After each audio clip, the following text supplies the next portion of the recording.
Let me show you how to build this in-ground swimming pool for under $3,000. Impossible, you might think? Well, I built this 10 by 20 foot in-ground pool in the year 2014 for only $2,600. This can be accomplished if you're willing to do most of the work yourself. Now I will take you through my process, step by step, on how I constructed it, along with a cost breakdown. Step 1. I hired a backhoe to excavate my backyard, digging up a section slightly larger than the pool dimensions. The pool's deep end is positioned on the downhill slope for easy drainage. Step 2. I installed 4 posts, 1 at each corner. The posts need to be absolutely vertical and very solid. Then, using a simple laser level, I marked exact level lines near the bottom of all 4 posts. Next, I marked a 1-inch increment on all posts all the way up to the top. Step 3. The floor drops about a foot from the shallow end of the pool to the deep end. So I had to dig the footing deeper to maintain a level footing. It is important to get the block exactly level all the way around, otherwise the walls can never be level. Another option would be to pour a cement footing. This would require installing many vertical rebars, making it much more difficult later when installing each block. My idea of block footing is much simpler, as you will see in step number 8. Step 4. Each row of blocks should be installed 1 complete row at a time. Tie a string between 2 corner posts at the exact same vertical mark, using it to line up the outside edge of the block wall. When setting block, you should position the block's top edge barely touching the string.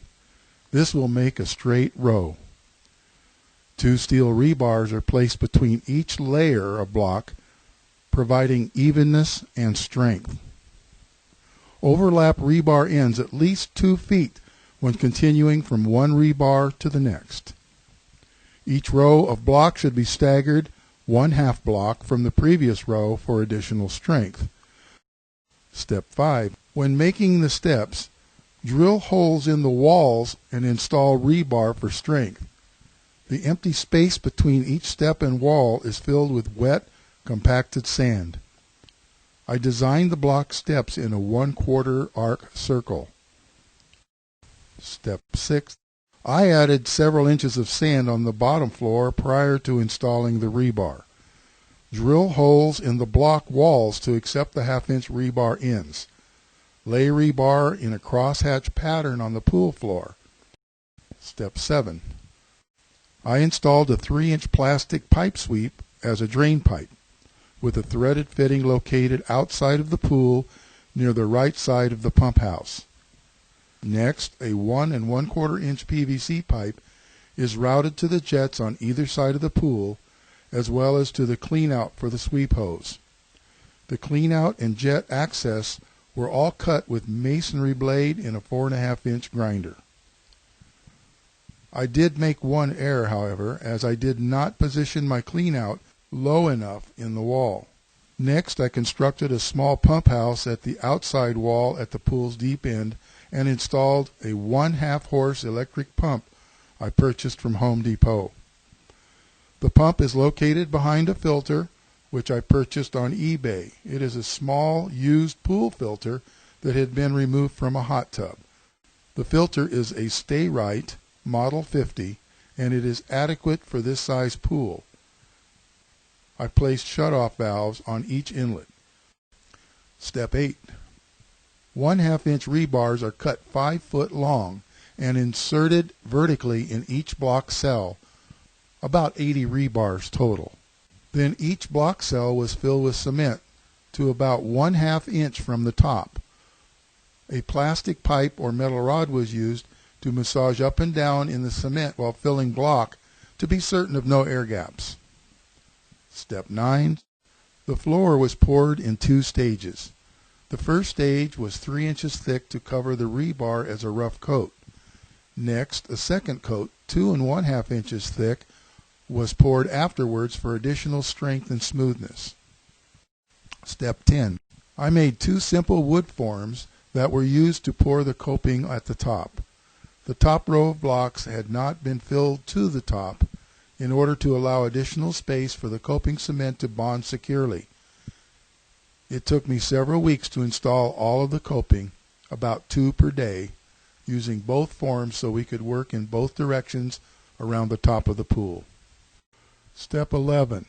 The block seams were coated with a blue moisture sealer prior to the cement coat. We then applied cement mixed 50-50 with fine sand and coated the inside of the pool walls to cover the seams and to make the inside reasonably smooth. Step 12. I purchased on the internet blue glass tile for the trim and the bench seat. A little research on the web resulted in finding a closeout price on just enough tile for the pool at about 75 cents a square foot. Tile was applied with standard tile adhesive. White grout was applied next as a 2-part epoxy mix purchased from Lowe's. Step 13. Marsite, which is a special coating for pools, was applied over 2 days. I had learned that this application is critical, so I elected to hire professionals to perform this task.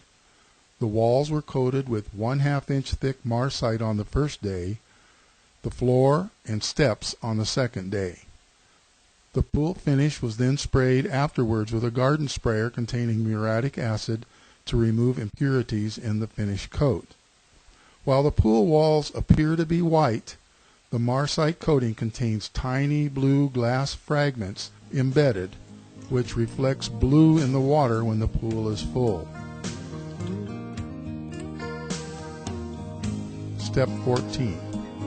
Here's a breakdown of what the material cost to build my pool.